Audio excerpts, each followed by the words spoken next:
Yo te invito ahora a que abras la palabra de Dios en el Evangelio de Lucas, capítulo 14. Vamos a estar leyendo a partir del versículo 25 hasta el 33. Este es un puente entre la segunda carta de Pedro y la carta de Judas, que forman parte de una misma serie, pero lo he hecho a propósito en vista de que este es el primer domingo del año. Me parece que es un texto apropiado en virtud del mensaje del domingo anterior, donde donde Pedro nos hablaba que en vista de que todas estas cosas han de ocurrir, refiriéndose al juicio final, qué clase de vida debiéramos llevar en santa conducta y en piedad. Y ahora yo creo que este es un mensaje que nos va a ayudar, nos debe ayudar a entender qué se requiere para vivir la vida a plenitud.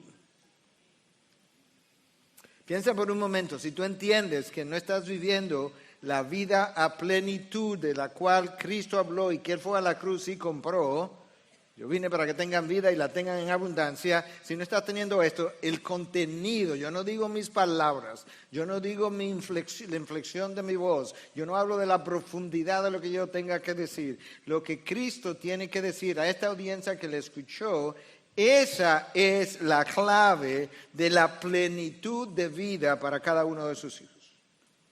Yo creo que no es un secreto, quizás es un secreto a voces, que la mayoría de las personas, incluyendo la mayoría de los creyentes, viven con cierto sentido mayor o menor de insatisfacción, aún después de haber nacido de nuevo y aún después de haber conocido las promesas que Cristo nos dio en términos de la plenitud de vida que Él ofrece de este lado de la gloria.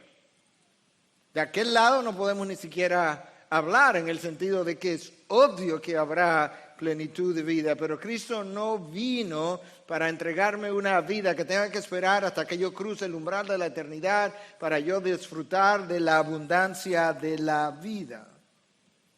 La pregunta sería ¿qué es lo que estorba, lo que evita la experiencia de dicha vida? Porque parecería ser que a la luz de la promesa que Cristo hizo, como que Él se equivocó. Como que realmente Él definió una vida que la mayoría de sus hijos como que no acaban de encontrar. Con esa introducción yo quiero leerte a Lucas. Inicialmente se anunció que yo iba a estar, o está en su boletín quizás, que yo iba a predicar los versículos 25 al 27, 28. Revisando esto después yo creo que era necesario llegar hasta el 33 que completa el pasaje, y esto es lo que el texto está diciendo. Escucha cómo inicia. Grandes multitudes le acompañaban y Él volviéndose les dijo, si alguno viene a mí y no aborrece a su padre y a su madre y a su mujer e hijos, a sus hermanos y hermanas y aún hasta su propia vida, no puede ser mi discípulo. El que no carga su cruz y viene en pos de mí, no puede ser mi discípulo. No es que le es difícil, es que simplemente no puede. Porque quien de vosotros, deseando edificar una torre, no se sienta primero y calcula el costo para ver si tiene lo suficiente para terminarla. No sea que cuando haya echado los cimientos y no pueda terminar, todos los que lo vean comiencen a burlarse de él, diciendo, este hombre comenzó a edificar y no pudo terminar. O qué rey cuando sale al encuentro de otro rey para la batalla, no se sienta primero y delibera si con 10,000 hombres es bastante como para enfrentarle al que viene contra él con 20,000. Y si no, cuando el otro todavía está lejos, le envía una delegación y pide condiciones de paz. Escucha ahora cómo él cierra. Así pues, por tanto, conclusión, cualquiera de vosotros que no renuncie a todas sus posesiones no puede ser mi discípulo. El 4 de diciembre del año 1996, la NASA envió a Marte una aeronave conocida como Mars Pathfinder a bordo de un cohete Delta II desde Cabo Cañaveral. una nave con la misión de explorar la superficie de Marte. Salió en diciembre del 96, llegó el 4 de julio de 1997, aterrizó en un valle conocido como Ares Vallis. Al aterrizar, el módulo llegó bien, el módulo abrió y dejó salir el vehículo explorador para hacer múltiples estudios y análisis para entender, conocer un poco de la atmósfera marciana, la climatología, la geología y la composición de sus rocas y suelo. La NASA determinó que después del éxito, que fue un gran éxito realmente, la primera aeronave que llega hasta allá, después del éxito de esa misión, la idea era enviar una nave cada 2 años y el lema se convirtió en más rápido, mejor y más baratos. Pero las cosas no fueron tan bien como NASA planificó. En diciembre del año 1999, otra aeronave, the Mars Polar Lander, hace su aterrizaje, intentó hacer su aterrizaje en el planeta, pero la aeronave no frenó apropiadamente y se estrelló contra la superficie y se partió en 1000 pedazos. Estudios posteriores los ingenieros determinaron que hubo un fallo en el sistema de frenos. Los frenos se cerraron muy rápidamente, pero que el fallo pudo haberse evitado si NASA hubiese comprado un software que decidieron no comprar para cortar costos en una nave de $165 millones. En otras palabras, NASA no calculó bien el costo total de la misión. Eso es lo que Cristo no quiere que le ocurra a sus discípulos. Por eso es que Él está hablando de que el discípulo, aquel que se quiere llamar discípulo de Cristo, tiene que calcular bien el costo. No vaya a ser que su misión discipular fracase a mitad de camino o justo al final de la misión, como ocurrió con esta aeronave.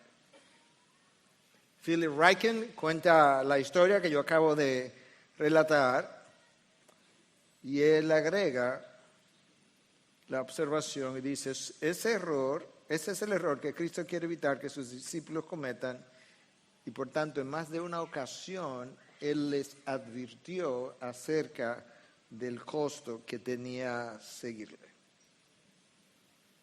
Este pasaje que yo acabo de leer sigue inmediatamente después de la famosa parábola de la gran cena, donde el dueño de la casa envía a un siervo a invitar a todo tipo de gente a que venga a cenar y a celebrar, y una cena que tenía que ver con el segundo retorno de Cristo, que va muy bien después del sermón del domingo pasado. Y sin embargo, la gente que fue invitada comenzó a rechazar la invitación por diferentes razones. Y todos comenzaron a excusarse. El primero dijo, he comprado un terreno y necesito ir a verlo, te ruego que me excuses. Y otro dijo, he comprado 5 yuntas de bueyes y voy a probarlos, te ruego que me excuses. También otro dijo, escucha, esta es como la mejor excusa, y no lo era, me he casado y por eso no puedo ir. Con esa historia, entonces, Cristo pasa al texto que yo leí al principio para ayudarle a entender a sus discípulos, aquellos que le estaban siguiendo, que cuando tú decides identificarte con su nombre, hay un costo que tú tienes que estar dispuesto a pagar si tú quieres vivir la vida plenamente. Muchos se sienten atraídos a Jesús, a la luz de Jesús, pero cuando sienten el calor de la luz, se alejan, el calor del compromiso. En la parábola anterior, en la parábola de la cena, aparentemente lo que estaba interfiriendo con aceptar la invitación en la superficie. Eran cosas materiales, uno había comprado un terreno, otro había comprado 5 yuntas de bueyes, pero en un caso tenía que ver con una relación importante, quizás la relación humana más importante. Yo me acabo de casar, permíteme atender estos asuntos primeros, pero el problema real no estaba ni en la esposa, ni en las cosas materiales, estaba en la persona que dio la excusa. Y lo que Cristo hace entonces, habiendo relatado esta parábola, Él mira para atrás y como que Cristo dice en buen dominicano, aquí hay un gentío. Y yo sé que este grupo de gente no todos están interesados en seguirme por las razones correctas. Aquí hay como que filtrar esta multitud. Múltiples veces las multitudes seguían a Jesús y con frecuencia, ¿sabe lo que él hacía? Filtraba la multitud. Y él comienza para ayudarnos a entender que no hay nada en la vida de un verdadero discípulo de él que pueda competir con su señorío o con su voz. Que no hay nada que lo pueda poner a él en un segundo plano.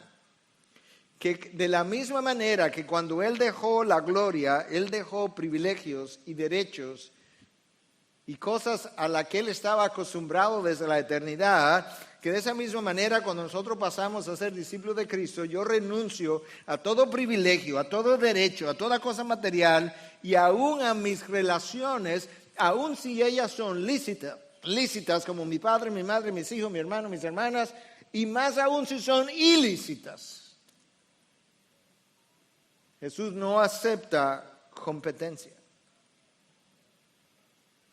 para ser su discípulo. Grandes multitudes le acompañaban, algunas movidas por sus enseñanzas, algunas movidas por los milagros que él hacía, algunas simplemente movidas por el pan que se habían comido, como él dice en Juan 6, de manera que Cristo tenía muy claro las motivaciones erróneas de por qué muchas de las multitudes le seguían.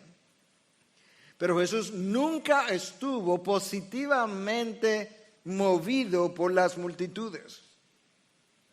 Múltiples pasajes, los 4 evangelios tienen 34 pasajes distintos, aunque algunos son complementarios o paralelos, donde se nos habla de que grandes multitudes le seguían. Pero Jesús siempre conoció el corazón de cada persona que estaba en la multitud. Jesús siempre supo cuál era la razón por la cual él o ella estaba aquí en el día de hoy. Y lo que Jesús está haciendo en esta ocasión, como lo hizo en otras ocasiones, es separar los amantes de la verdad de los fanáticos de la verdad. Los amantes de la verdad son los verdaderos discípulos de Cristo. Como aman la verdad, están dispuestos a sacrificar absolutamente todo lo que es contrario a la verdad. Los fanáticos de la verdad, por otro lado, son aquellos que están dispuestos a vitorear, a aplaudir el domingo en la mañana la verdad, están dispuestos a aprender la verdad, a memorizar la verdad, a repetir la verdad, a recitarla, hasta que comienzan a vivirla y el costo comienza a hacerse alto. En ese caso renuncian a la verdad. Jesús se propone hablar de lo que implica ser un discípulo de Él. Y quiere hacerlo de una manera tan radical que Él establece los requisitos y luego dice, si no llena ese requisito, no puedes ser mi discípulo. No es que tendrá dificultad, no es que tendrá una lucha, no es que tendrá una vida mediocre discipular, no, es que no te considero discípulo. Con el paso de los años, cada vez más, yo concluyo que hay cada vez menos verdaderos hijos de Dios y discípulos de lo que yo pensaba. ¿Sabes qué? Cristo habló múltiples veces de la salvación y la palabra lo hace en las epístolas también y siempre habla de la salvación como algo gratuito para mí, aunque costoso para Él. O sea, Él paga el precio de la salvación. Pero en todos los casos, cuando habló del discipulado, me dejó saber que yo pago el precio del discipulado. Yo creo que eso es como una justa ecuación. Yo pago el precio de tu salvación, pero tú vas a pagar el precio de tu discipulado. Mi salvación fue costosa, la sangre del unigénito. Mi discipulado también es costoso. No hay duda de cuál es el tema de este pasaje que yo acabo de leer. Es el costo del discipulado. Versículo 26, no puede ser mi discípulo. Versículo 27, no puede ser mi discípulo. Versículo 33, no puede ser mi discípulo. De la misma manera que la misión de redención costó su sangre, costó su vida, la vida del unigénito, de esa misma manera Dios espera que mi vida discipular pueda seguir el patrón de la vida discipular, vamos a llamarle, de Jesús frente al Padre. No puede ser que mi hijo esté dispuesto a pagar un costo que tú no estás dispuesto a pagar. Y por eso es que el título de mi mensaje en este día es: para vivir plenamente tú tienes que morir completamente. Déjame decir eso otra vez.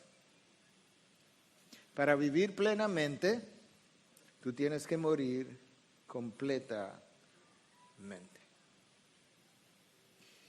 Yo quise iniciar este año 2020 recordando qué se requiere ser o hacer para ser un verdadero discípulo de Jesús, para que la misión tuya y mía no fracase a mitad de camino o al final. Entonces aquí hay 3 preguntas que podemos hacerle al texto, que salen del mismo texto. Número 1, ¿qué significa aborrecer a tus familiares más cercanos? Y aún tu propia vida. Es increíble que Cristo dice, mira, tiene que aborrecer padre, madre, hijo, hijas, hermanos, hermanas. Cuando se acabaron los familiares, dice, espérate, se me quedó uno. Tú mismo. Tiene que aborrecer aún tu propia vida. Número 2, ¿qué significa cargar tu propia cruz y hacerlo diariamente, como Él mismo enseñó en una ocasión anterior que el mismo Lucas registra en 9:23? No es que cargue tu cruz un día, llega al Calvario, te crucifiquen y ya. No, diariamente. Número 3, ¿qué significa calcular el costo de ser discípulo de Cristo? En mi opinión, este es el texto más demandante de todos en cuanto a lo que es la vida de un discípulo de Cristo. No hay otro más alto. Hay algunos parecidos, hay algunos complementarios, pero no hay uno que tenga una demanda mayor. Entonces, de nuevo, comencemos. Grandes multitudes le acompañaban. Cristo se da media vuelta, ve que hay mucha gente, debía estar contento, debiera estar aplaudiendo, pero ¿sabes qué? Él no estaba tan contento con estas grandes multitudes. O sea, no es la primera vez que pasa. En Juan 6 pasa la misma cosa, que Cristo ve, se voltea y dice que grandes multitudes le seguían y de repente Él dice, déjame decirle una cosa, si tú no estás dispuesto a beber mi sangre, a comer mi cuerpo, no puedes seguirme, no puedes ser mi discípulo. ¿Sabe lo que dice el texto inmediatamente después? Desde ese momento en adelante muchos de sus discípulos jamás le siguieron. ¿Sabe lo que el texto dice? Que Cristo se puso la mano en la cabeza. ¿Y qué yo voy a hacer ahora? Oye, ¿qué error yo he cometido de decirle a esta gente el estándar y el costo tan alto que tiene de seguirme? No, Él se volteó otra vez, mira a sus discípulos, a los 12, parece que nada más quedaban ellos. Y le dice, ¿y ustedes se quieren ir también? En otras palabras, a mí no me interesan discípulos a medias, porque no son discípulos. A mí no me interesan discípulos que calculan el costo, pero lo calculan mal, como hizo la NASA. Probablemente este es el segundo año del ministerio de Jesús. Jesús tuvo 3 años. El primer año es conocido como el año desconocido, valga la redundancia. El año desconocido porque es un año que solamente Juan registra en los primeros 4 capítulos de su evangelio. Nadie más lo registra este primer año. Es un ministerio que se da en Judea, en la parte sur. Ahí donde está la boda de Caná, ahí donde está el encuentro con Nicodemo, ahí está el encuentro con la samaritana, todo eso es en el primer año. Juan lo registra, Mateo no lo registra, Marco no lo registra, Lucas no lo registra. Su segundo año fue como el mejor año en un sentido, el año de la popularidad. Grandes multitudes venían a verlo, a escucharlo, a creer algunos. El tercer año es el año del rechazo. No está ahí todavía, está en el año de la popularidad. Ahora, cualquiera que oye estas palabras de Cristo y otras similares, uno hubiese concluido, pero eso no es una manera de aumentar la popularidad, ¿no? Eso no es una manera de aumentar la asistencia a la iglesia, vamos a llamarla. Pero si hay algo que queda claro en las enseñanzas de Cristo, Cristo nunca estuvo detrás de cantidad, sino de calidad. De manera que usa, si tú quieres, este mensaje para decirte el tipo de discípulo que yo espero que todo el cuerpo pastoral esté buscando en IBI y no de otra calidad. Porque yo quiero para IBI lo que Cristo quiere para su reino. Cristo inicia enseñando que para ser un verdadero discípulo tú tienes que estar dispuesto a aborrecer padre, madre, mujer, hijos, hijas, hermanos, hermanas. Estoy seguro que cuando yo dije padre, madre, mujer, algunos dijeron, eso está bien, porque usted sabe que mi esposa es difícil. Pero Cristo nos separa y dice, y aún hasta su propia vida no puede ser mi discípulo. Obviamente Cristo, a la luz del resto de lo que dice, está usando la palabra aborrecer de manera relativa. Porque el Cristo nos mandó a amar aún a nuestros enemigos. Entonces, lo que él está tratando de decir es que yo no puedo tener ningún amor relacional que compita con el amor que tú tienes por mí. Y no puedo tener ningún amor por ninguna otra cosa, por ninguna persona, incluyéndote a ti mismo y a mí, que compita con mi amor por él. Entonces, cuando Jesús termina de mencionar todos estos familiares, él se percata que él como que le faltaba algo y dice, bueno, espérate, y aún su propia vida. Tenemos que odiar nuestra propia vida. Entonces, ¿qué significa eso? Jesús comienza a ayudarnos a entender que ya que él colocó a todos los familiares en un plano secundario, que él necesitaba ahora tomar el yo y desplazarlo del centro donde nosotros lo tenemos, colocarlo en una posición de subordinación a su persona para que él pueda ocupar el lugar que a él le corresponde. Entonces esa es la primera pregunta que estamos considerando ahora. ¿Qué significa odiar tu propia vida? Porque es la única manera de tú llegar a disfrutar la vida plenamente. Y de inicio yo te puedo decir que disfrutar la vida plenamente, la vida de abundancia, requiere matar el yo. Decía alguien que en el bautismo, es una ilustración, en el bautismo se supone que yo ahogo el yo, pero que Martín Lutero decía posteriormente, pero pronto aprendí que el yo es un gran nadador y sigue reapareciendo. El tuyo y el mío. Adán y Eva disfrutaron antes de la caída de la vida plena que Cristo luego viene a comprar y a entregarte. En otras palabras, Cristo vino a devolverte lo que Adán y Eva entregaron. Cristo vino a devolverte de este lado de la gloria, no tiene que esperar, de este lado de la gloria lo que Adán y Eva perdieron. Y Adán y Eva, en comunión con Dios, tuvieron una felicidad plena. De manera que tú pudieras definir la felicidad como comunión con Dios. Y si eso es cierto, entonces no hay nada, ni circunstancia, ni persona, ni evento, ni pérdida que te pueda robar la felicidad, porque la felicidad la acabamos de definir como comunión con Dios. Lo único que me puede robar la felicidad, si es comunión con Dios, soy yo mismo cuando pierdo mi comunión con Él. Sin embargo,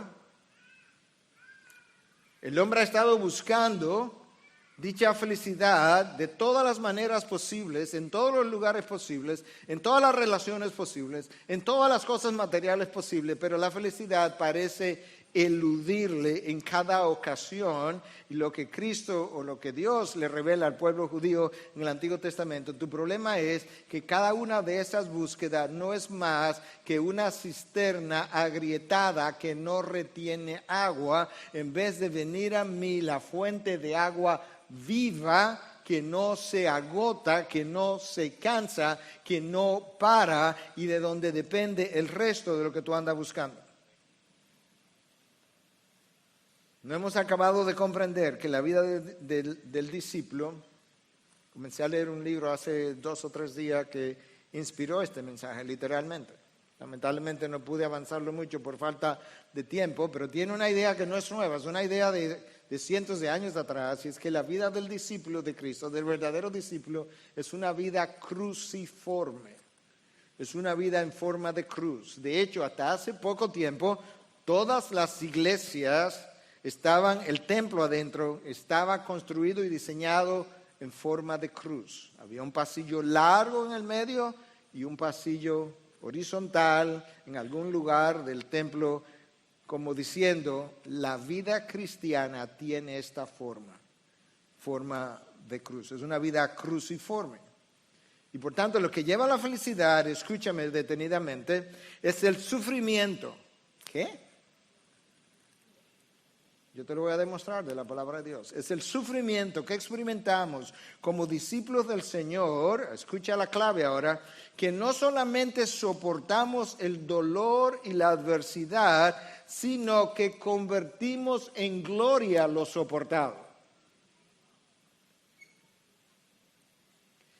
Al final del sufrimiento, lo que te espera es la felicidad que buscaba, pero la manera como eso ocurre en ese orden es en la medida en que soporta el sufrimiento, tú conviertes lo soportado en gloria y te encuentras frente a frente con la felicidad que andaba buscando. Un verdadero discípulo de Cristo entiende que él o ella no solo es salvo por medio de la cruz, sino que su vida luego tiene forma de cruz. Escucha lo que alguien decía: la vida cruciforme es el medio por medio del cual Dios nos enseña que tenemos que perder la vida. Escucha bien, tenemos que perder la vida que siempre pensábamos que necesitábamos para ganar la vida que siempre quisimos. ¿Me entendiste? ¿O es muy profundo? ¿O voy muy rápido? Tienes que perder la vida que tú siempre pensabas que necesitaba, pero que Dios decía, eso no es lo que tú necesitas, eso es lo que tú crees que tú necesitas. Lo que tú quieres es lo que Adán perdió. Y lo que Adán y Eva perdieron está en mi persona, en mi diseño y en mi propósito. Por tanto, tú tienes que estar dispuesto a perder la vida que tú siempre pensabas que necesitaba para ganar la vida que siempre quisiste. Hay una serie de rutas de dolor en la vida cristiana. Y cuando tú tomas cualquiera de esos caminos, sin ninguna razón, escúchame, o sea, tú analizas, dice, no hay ninguna razón para tomar este camino que no sea la gloria de tu Hacedor. Esa es la única razón.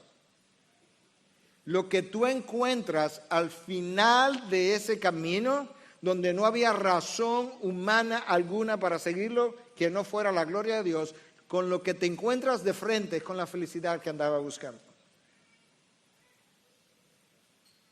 ¿Dónde está eso en la palabra? Gracias por preguntar. Hebreos 12:2. Puestos los ojos en Jesús, el autor y consumador de la fe, ¿quién? ¿Ese quién es? Jesús. Por el gozo puesto delante de él, soportó la cruz. ¿Notaste el orden? Él soporta la cruz aquí y lo que le espera es el gozo. ¿Cuándo? Al final del sufrimiento.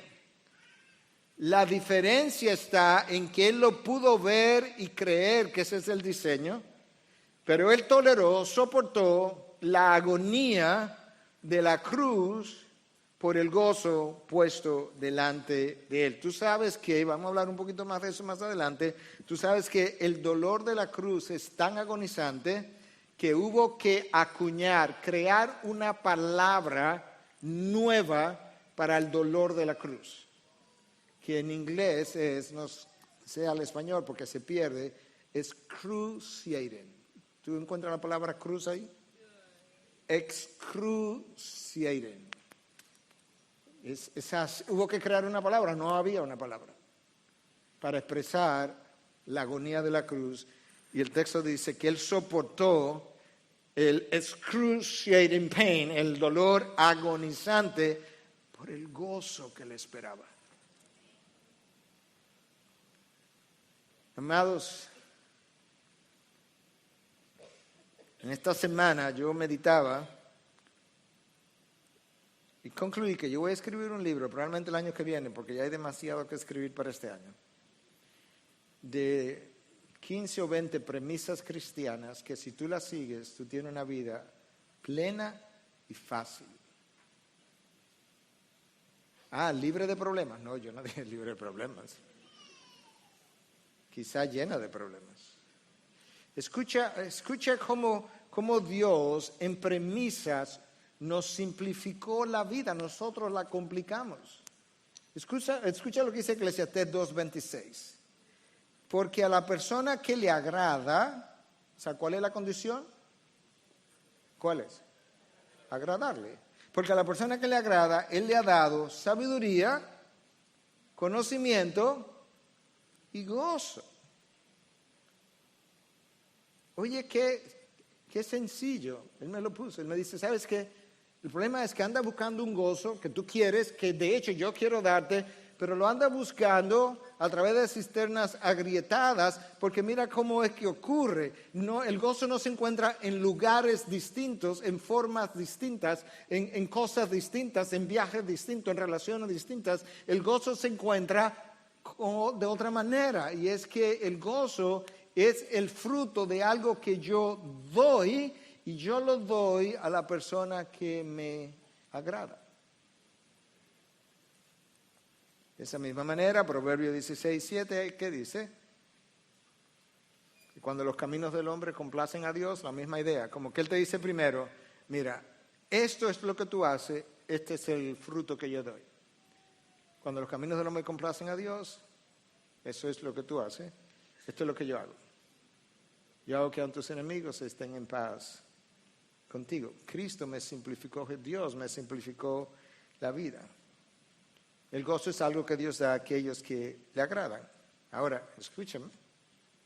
La única manera, no una manera, la única manera de agradar a Dios es viviendo para su gloria. No hay otra manera. Literalmente. Por eso es que Cristo pone el estándar donde lo puso. Y para entonces ser su discípulo yo tengo que odiar mi propia vida, porque mientras yo no odie mi propia vida, yo no voy a poder vivir para su gloria. Yo voy a vivir para mi conveniencia o comodidad o gloria o entendimiento. Odiar nuestra propia vida implica morir a ti mismo. Esa idea está en cada evangelio. De diferente manera. Mira cómo Juan 12 lo dice en el versículo 24. Cristo hablando, en verdad os digo. Esto es un modismo hebreo, la repetición en verdad. Truly, truly. Cuando los hebreos oían eso, ellos paraban la atención, porque esto es como decir amén, amén. Ustedes saben que nosotros decimos amén al final, después de escuchar lo que se dijo. Cristo decía el amén antes de decirlo, como quien dice, amén, amén. Yo estoy aplaudiendo y afirmando esto. En verdad os digo que si el grano de trigo no cae en tierra y muere, se queda solo, pero si muere produce mucho fruto. El que ama su vida la pierde, mejor ódiala, porque el que ama su vida la pierde, y el que aborrece su vida en este mundo la conservará para vida eterna. Wow. Jesús, pero tú como que viniste a darnos un estilo de vida como al revés. Para ganar tengo que perder, para perder, cuando pierdo, entonces gano. Ahora, ¿cuál fue el primer grano de trigo que murió, que cayó en tierra y murió? Cristo. ¿Quién dio los primeros frutos como grano de trigo muerto? Cristo. Pero luego Él tomó la misma misión. Me dice, ahora que tú me viste como grano de trigo morir y viste los primeros frutos que hasta sepulcros se abrieron y muertos salieron, ahora tú eres el próximo grano de trigo y a menos que tú caiga al suelo y muera, no dará fruto. De manera que la única forma de vivir una vida plenamente es muriendo completamente. Hermano, tu vida no se trata de ti. Olvídate de eso. En buen dominicano, bájate de ese caballo. Como la vida de Cristo tampoco se trató de Él. Pero una cosa es decirlo y otra cosa es vivirlo. Una cosa, decía un autor, es decir, mi vida no se trata de mí cuando todo está saliendo bien. Y otra cosa muy diferente es decir, mi vida no se trata de mí cuando yo estoy clavado en un madero. Cuando yo estoy en dolor, cuando estoy en agonía. Decía alguien que el poder en tu vida y en la mía, déjame leértelo, el poder en tu vida y en la mía, que resulta en bendiciones, es en proporción directa al grado con que tú y yo estemos dispuestos a odiar nuestra vida y a morir a nosotros mismos. El grado de poder de Dios en mí, a través de mí, que resulta en bendiciones, es directamente proporcional al grado de muerte que yo esté dispuesto a sufrir y a darle al yo. Pastor, usted tiene un rato ya hablando de morir al yo, de morir a mí mismo, odiar mi vida. ¿De qué que usted está hablando? Yo estoy hablando de lo que Filipenses 2 escribe para Cristo. A morir a nuestras voluntades, a nuestros sueños, a nuestros deseos, a nuestros planes, a nuestros derechos, a nuestras metas, a nuestra reputación, a lo que queremos. De manera de ilustración, con detalles dejados fuera a propósito, mi esposa y yo teníamos ciertos planes para estos días de vacaciones, lo deshicimos en aras de la causa de Cristo y eso es suficiente que yo lo diga. ¿Y sabes qué? Lo hicimos lleno de gozo. Dios nos hace una pregunta, si tu grano de trigo ha caído al suelo y ha muerto. Esa es la única pregunta que Dios me hace. Bueno, pastor, yo hice una profesión de fe hace muchos años, yo he estado viniendo a la iglesia desde entonces. Yo no te pregunté eso. Yo no te pregunté si hiciste una profesión de fe y si tú vienes a la iglesia. Yo te pregunté si después que tú dices que hiciste una profesión de fe, si verdaderamente Cristo puede examinar tu vida y decir, ese yo está muerto. Porque cuando eso ocurre, esto es lo que sale del corazón, de la abundancia del corazón habla la boca. Pablo dice, ya sea por vida o por muerte, lo único que me interesa es glorificar a Cristo. No me interesa, si voy a morir, no me interesa cómo muero, colgado, no colgado, quemado, no quemado, ahogado, no ahogado. No me interesa si muero en mi tierra o no me interesa si muero en otra tierra. No me interesa si muero acompañado de mis familiares o si muero solo. No me interesa. Y si vivo, ya sea por vida o por muerte, si vivo, no importa si es en una cárcel o fuera de la cárcel, si es acompañado o solo. Lo único que me importa es que sea la condición en la que yo estoy viviendo, que yo esté glorificando a Cristo. Yo personalmente, en mi respuesta a la vida. Entonces, el morir como el grano de trigo implica cosas diferentes para muchas personas. Mira, hay cosas que yo quisiera hacer en mi vida, como la que acabo de ilustrar en un momento dado, y no la voy a poder hacer, y otras que eran como de vida y no la voy a poder hacer. ¿Por qué? Porque Dios me hizo otro llamado. Yo me fui a Estados Unidos para nunca regresar y convertirme en un hombre de ciencia, en laboratorios de investigación, de infectología. Dios me hizo otro llamado, yo morí a eso. Y cuando el sueño estaba ahí a punto de materializarse con una oferta, mi esposa la conoce, y yo tuve que pensar por una semana, pero al final de la semana yo tomé la daga y me hice a mí mismo. Para algunos eso implica abrazar la causa de Cristo como una prioridad y dejar todo lo que tenía de prioridad como algo secundario. Para otros implicaría estar dispuesto a recibir menor salario. Conozco algunas personas que han hecho eso justamente para responder a un llamado al ministerio, con menos reputación y menos nombre. Para algunos eso implicaría poner su profesión en un segundo plano. Para otros implicaría dejar el deseo por el éxito y la reputación y el aplauso, o ser reconocido por otro. Llevándolo un poco más al plano práctico, para otros, nosotros, esposos y esposas, el ser grano de trigo y caer al suelo y morir implica que en lo adelante las necesidades físicas, emocionales y espirituales, estoy hablando como esposo ahora, de mi esposa serán prioridad en mi vida, porque eso es lo que Dios me ha pedido. Mi esposa y yo tuvimos una conversación acerca de esto ayer, dejo los detalles fuera también, que tenían que ver con nosotros precisamente. Porque Dios no me ha pedido que viva mis deseos, sino que trate de llenar los deseos, necesidades emocionales, espirituales, físicas de mi esposa, y a la esposa le ha pedido lo mismo para el esposo. Para algunos morir a sí mismo implicaría ser fiel a su esposo o esposa, y dejar este amante o amante en la que tenía o que tengo. Cuando yo muero de esa forma, los primeros en beneficiarse son mis allegados. Los primeros en beneficiarse fueron los discípulos, cuando Cristo murió de esa forma. Si mi esposa no ve el fruto del grano de trigo morir,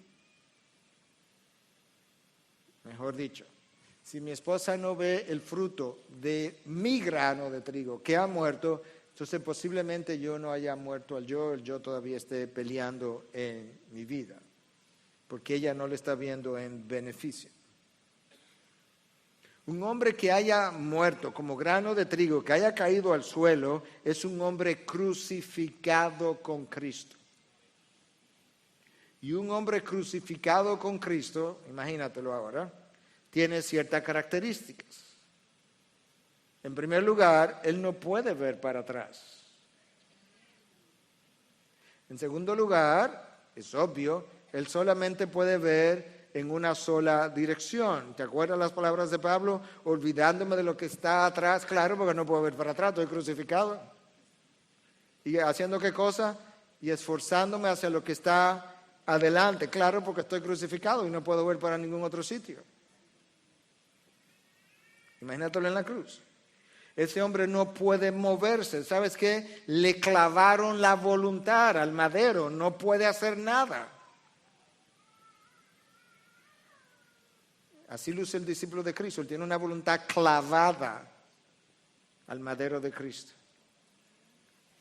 Y él sufre la angustia de la cruz. De esa misma manera, cuando tú vives la vida cruciforme, no puedes volver atrás. No puede mirar atrás, no puede volver atrás. De hecho, Cristo lo dijo con otras palabras, pero exactamente igual. Nadie que habiéndole puesto la mano al arado, mira hacia atrás, ¿qué cosa? No es digno del reino de Dios. De toda la forma posible, Cristo trató de explicarme en qué consiste la vida discipular. Tú quieres entrar al reino de Dios, tú no sabes lo especial que es el reino de Dios.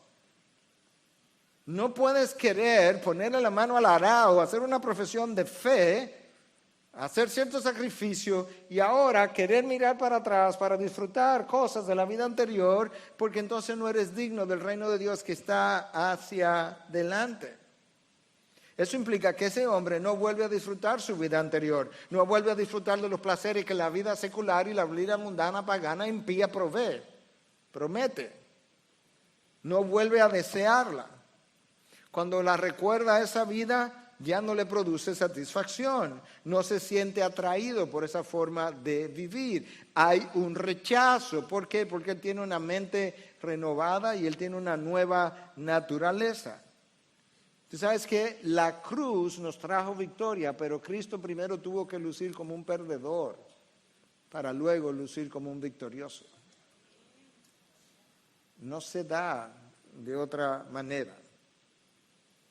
La vida de un discípulo, vuelvo y lo enfatizo, es una vida cruciforme. ¿Tú sabes qué implica eso?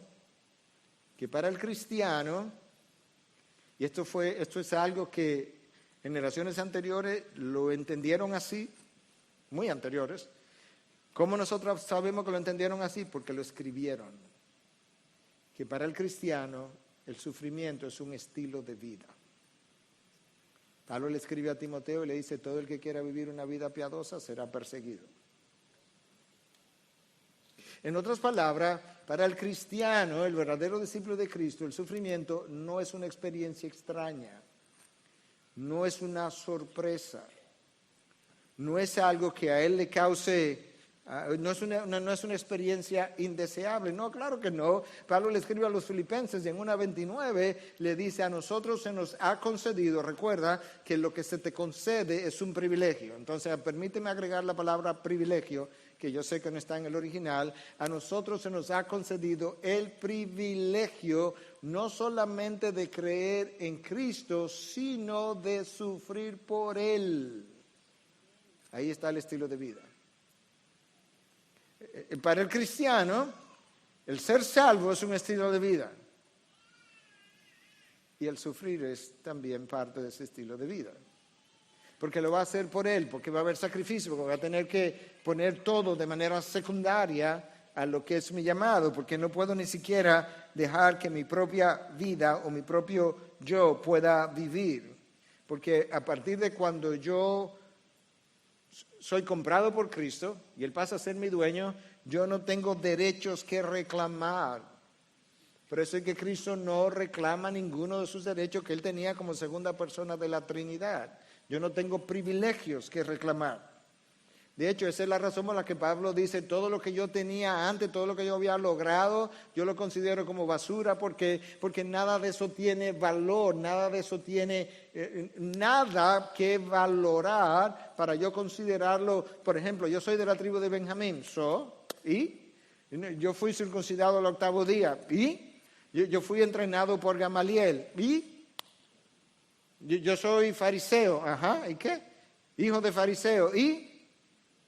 Entonces, ¿qué es lo que tiene valor? Yo soy un hijo de Dios, comprado a precio de sangre, con sus pecados perdonados para el resto de la eternidad, que tiene su garantía y su identidad en Cristo y solamente en Cristo, y su suficiencia y satisfacción de vida en Cristo. Mi vida no está en este mundo.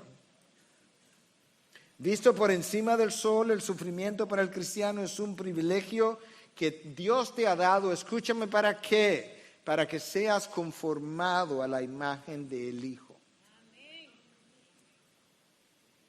Tú puedes creer que Dios, primero, te creó para su gloria, Isaías 43, y luego que nos desviamos y nos caímos, Él nos redimió Y Romanos 8 de una manera clara nos dice que todas las cosas cooperan para bien para aquellos que aman a Dios y son llamados conforme a su propósito. Pero ¿cuál es el bien para el cual cooperan?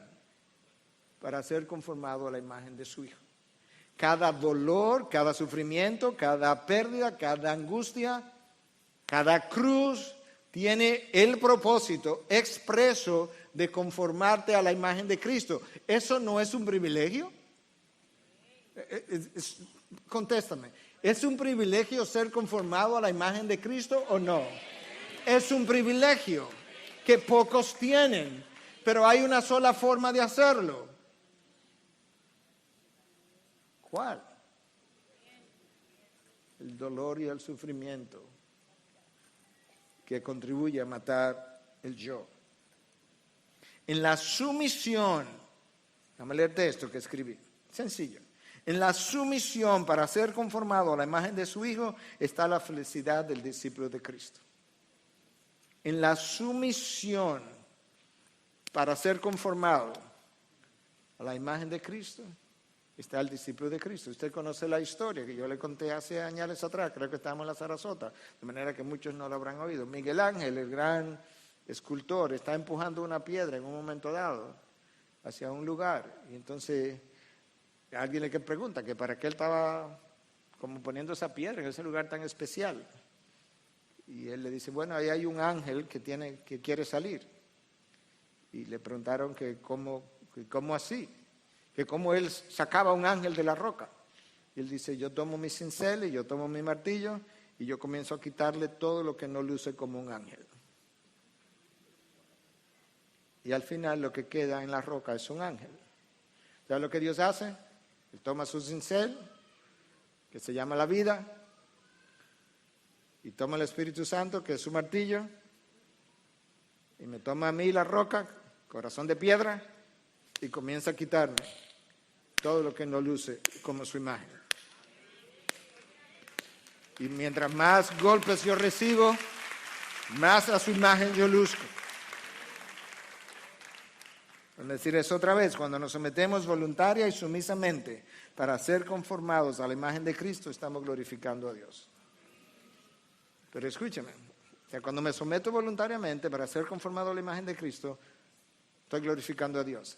La gloria de Dios y el gozo del cristiano son compatibles. En otras palabras, no hay nada que le traiga gloria a Dios que no resulte en el gozo de mi vida. ¿Entendiste el diseño de la vida? ¿Tú ves ahora por qué Dios te dice que viva para su gloria? Porque cuando tú vives para su gloria, tú adquieres lo que tú andas buscando. Una vida plena, una vida de gozo, porque has vivido para mi gloria. El tiempo se ha ido y contestamos una pregunta de 3. Pero es un solo culto, de manera que tranquilos. Segunda pregunta, ¿qué significa cargar tu propia cruz y hacerlo diariamente como se lo había dicho en una ocasión? O sea, no cargarla una vez, sino diariamente, según Lucas 9:23. El académico Norvald Geldenhuys dice lo siguiente: cargar nuestra cruz significa la aceptación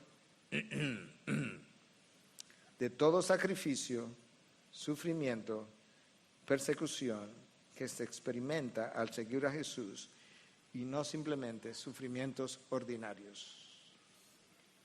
Yo no puedo salirle a nadie con que esta diabetes que yo tengo por 50 años, esa es mi cruz. ¿De qué cruz tú estás hablando? Es un sufrimiento ordinario. No, es sufrimiento extraordinario y sacrificio.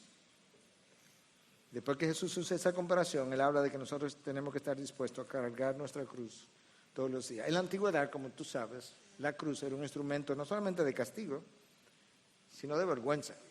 Y los crucificados, los que iban a ser crucificados, eran forzados a llevar la parte horizontal de donde lo latigaban a donde lo iban a crucificar. En la vida de Cristo eso fue como se dio. La cruz, que era un instrumento de vergüenza inimaginable. Alguien decía que la única forma de comparar el grado como de que la cruz producía, la iglesia primitiva nunca andaba con medallitas de cruz. Nunca andaba con areticos en forma de cruz. Nunca una cadena tenía un colgante con forma de cruz. No, eso era un instrumento de vergüenza. Entonces, ¿qué es lo que Cristo hace?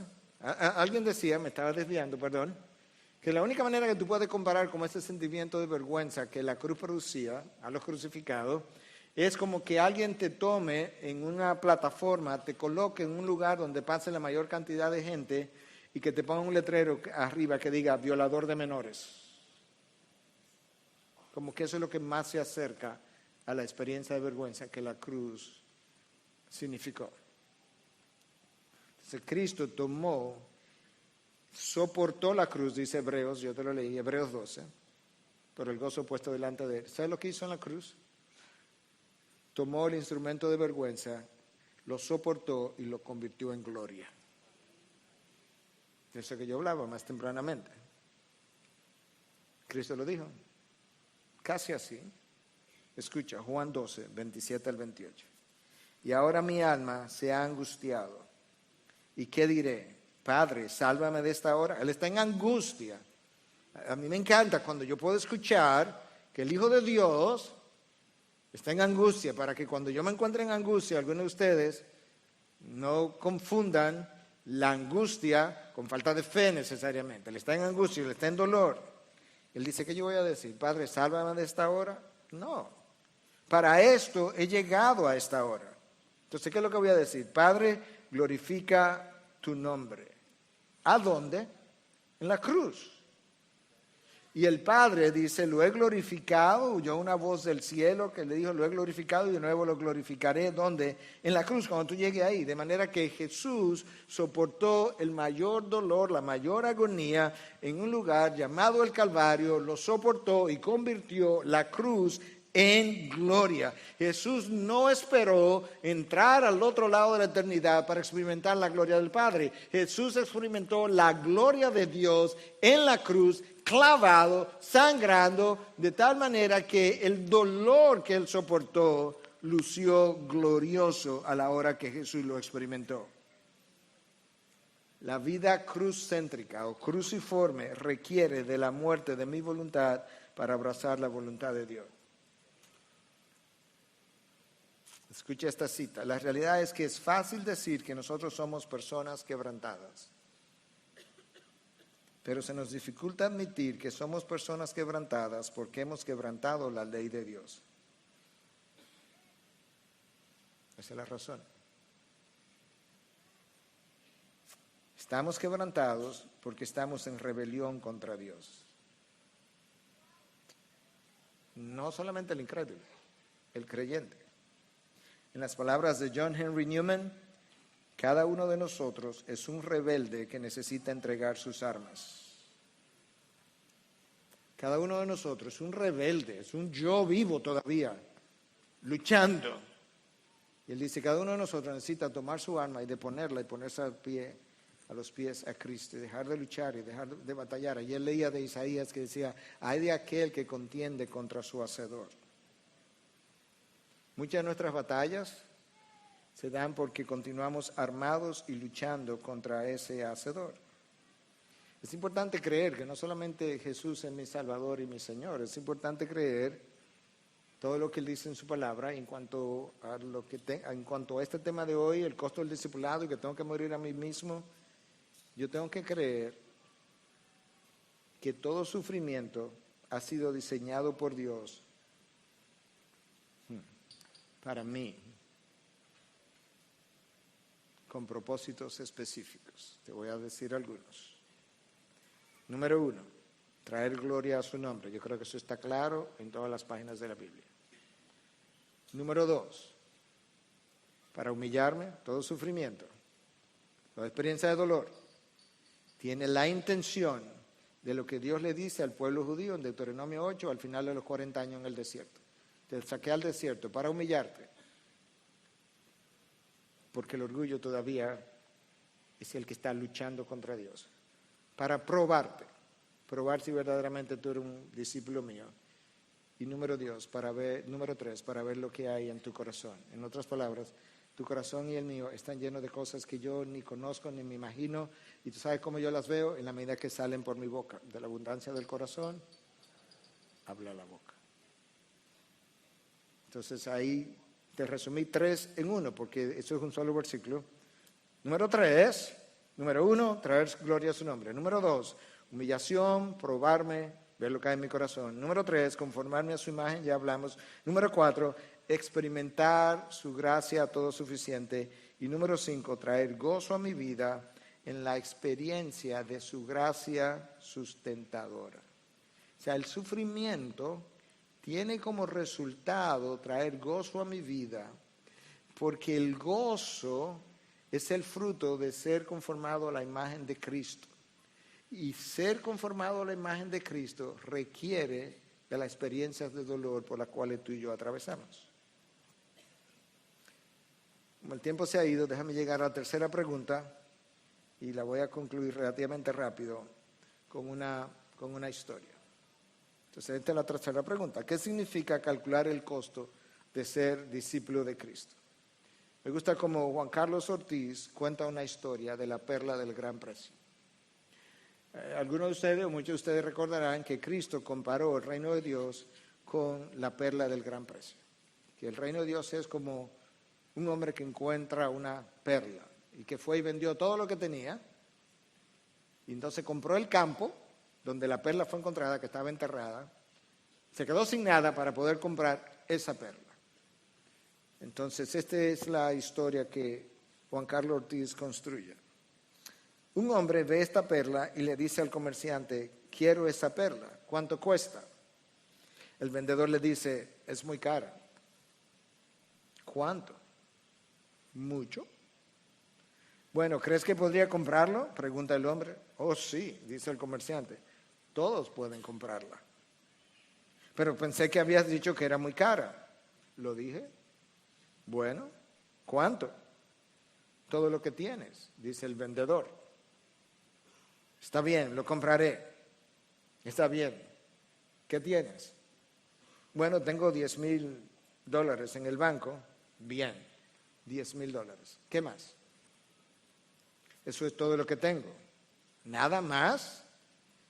Bueno, tengo unos pocos dólares más en el bolsillo. ¿Cuánto? Déjame ver. $100. Eso también es mío, dice el vendedor. ¿Qué más tiene? Eso es todo, nada más. ¿Dónde vives? Pregunta el vendedor. En mi casa. Sí, soy dueño de una casa. El vendedor escribe, casa, es mía. ¿Dónde espera que duerma? ¿En mi casa de campaña? Oh, ¿tienes una casa de campaña? ¿Verdad? Eso también es mío. ¿Qué más? ¿Se supone que debo dormir en mi auto? Oh, ¿tienes un auto? Sí, tengo 2 de ellos. Son míos.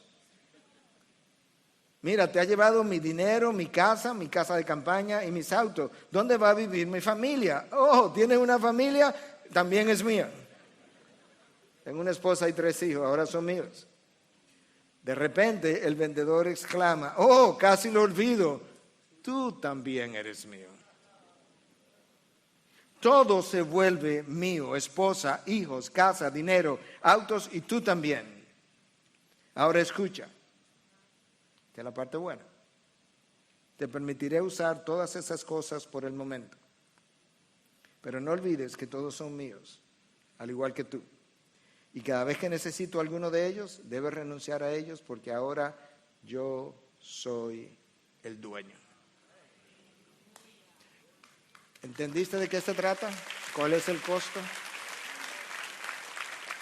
No tienes nada, absolutamente nada. Eres un simple administrador de lo que Dios te ha dado para que vivas con eso y luego tú puedas entender todo le pertenece a Él, incluyendo mi propia vida. No tengo derechos, privilegios, esposo, esposa, hijo, casa, carro, finanzas, inversiones. Todo es mío. Y si no te lo doy, no tienes la perla del gran precio. ¿Me quedo sin perla? No, te quedas sin salvación.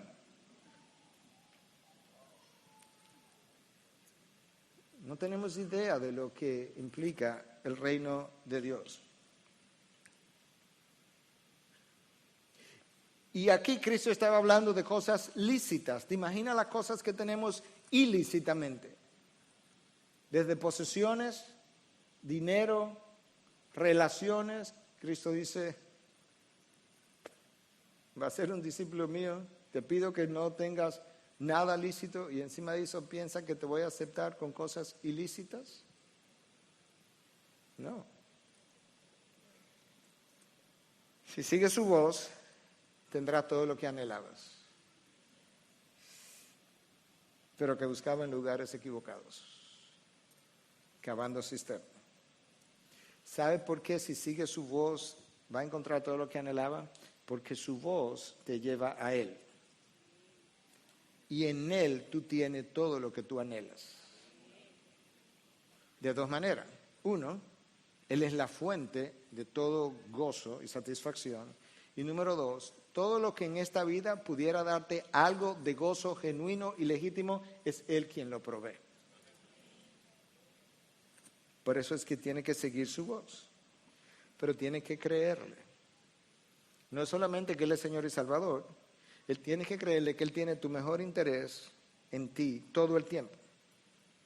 Tienes que obedecerle creyendo que la obediencia precede al deseo de hacer su voluntad.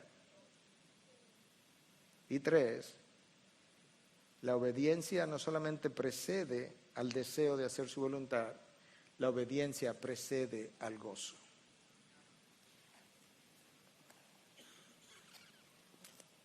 Dios me ha dado la oportunidad esta semana de meditar mucho acerca de todas estas cosas. Y si hay algo que volvió a quedarme claro, recordando lo aprendido, por el gozo puesto delante de Él, a donde Él no ha llegado, Él soportó la cruz. ¿Qué fue lo que Cristo hizo? Que obedeció al Padre hasta llegar a la muerte y muerte de cruz. Él estaba angustiado, Él no tenía el deseo, pero Él obedeció. Y cuando llegó a la cruz, pasada la cruz, se encontró con el gozo. Eso es como la vida está diseñada, la vida cruciforme. No hay vida de discípulo de Cristo satisfactoria que no tenga forma de cruz. Para vivir plenamente necesitas morir completamente.